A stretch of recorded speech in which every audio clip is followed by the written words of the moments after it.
Octavianus, juru kampanye pasangan Dadi Malin. Saya mewakili gereja saya, Gereja Kemah Injil Indonesia Kalimantan Barat dan Forum Pemuda Dayak Kabupaten Melawi. Saya diizinkan untuk menyampaikan pesan kepada saudara-saudaraku umat Kristen di seluruh Kabupaten Melawi. Pak Ketua Wilayah Daerah Kalbar Kalimantan Barat, Pak Dr. Anusinan Beriang, dan Ketua Daerah Belimbing Raya, Melawi Hilir dan Melawi Hulu, bahwa Gereja Kemah Injil Indonesia Kalimantan Barat mendukung Pak Haji Dadi dan Pak Malin. Ya, mohon tenang sebentar. Saya ingin meluruskan kalau ada orang mengatasnamakan sebelum Pak Sekum yang ngomong panjang lebar. Saya juga pengurus wilayah sebagai penasehat. Birokrasi kita jelas, aturan kita jelas. Kalau ada keputusan-keputusan yang dikeluarkan oleh wilayah, tentu harus ada pertemuan, harus ada rapat, diputuskan bersama. Kalau tidak ada, itu individu, bukan mengatasnamakan gereja atau mengatasnamakan keluarganya. Itu hanya atas nama pribadi Bobo, kan? Hanya Bobo yang ngomong itu, tidak ada, bukan wilayah. Tidak ada. Karena apa? Karena saya juga pengurus wilayah sebagai penasehat. Kami tidak pernah ada rapat tentang pilkada, juga daerah nggak ada. Nah itu omong kosong lah ya. Jangan sampai kita terpengaruh tentang pernyataan Bobo ini.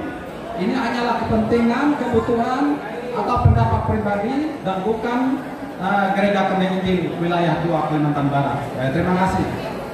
Ya, saya kira saya tidak perlu mengulangi apa yang sudah disampaikan oleh penasehat wilayah, dan itulah yang sebenarnya dalam pasal 6 ayat 2 Anggaran Dasar Rumah Tangga Gereja Kemah Injil Indonesia itu, segala keputusan yang atas nama organisasi, keputusan organisasi itu harus dilakukan melalui konferensi atau rapat-rapat. Minimal itu harus rapat pada pengurus lengkap kalau itu untuk mengatasnamakan wilayah. Nah, jadi kita etikanya dan juga wawasan kebangsaan kita tidak memberangus hak individu.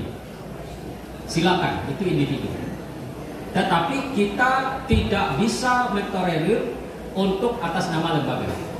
Karena atas nama lembaga itu 600 lebih anggota jemaat Gereja Kemah Injil Indonesia.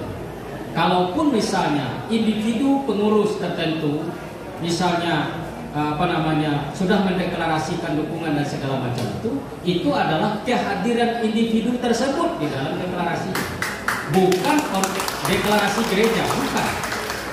Kita tidak pernah punya aturan main tentang gereja boleh mendeklarasikan dukungan, tidak. Tetapi gereja tidak pernah melarang individu masing-masing orang sebagai warga negara menggunakan haknya sebagai warga negara dijamin oleh undang-undang untuk terlibat aktif dalam segala keadaan itu, gitu ya. Tetapi tidak bisa serta-merta mengajak ini seluruh warga gereja harus seperti ini. Ada pun yang kami sampaikan tadi itu adalah perspektif gereja dalam melihat kebutuhan bangsa.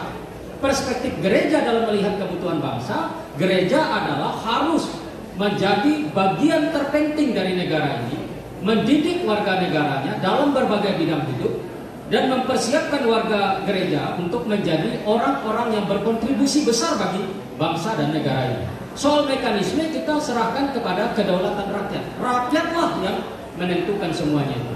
Maka oleh sebab itu sebagai pemimpin gereja, saya hadir memang sebagai pembicara di sini, tetapi juga menyerap berbagai informasi. Informasi mana yang menyimpang dari prinsip-prinsip bernegara kita, ya kewajiban kami untuk meluruskan.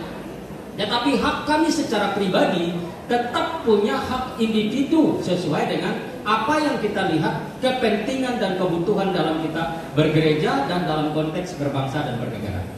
Jadi seperti yang penasehat tadi jelaskan, itu bukan atas nama gereja. Tidak benar mengatasnamakan gereja.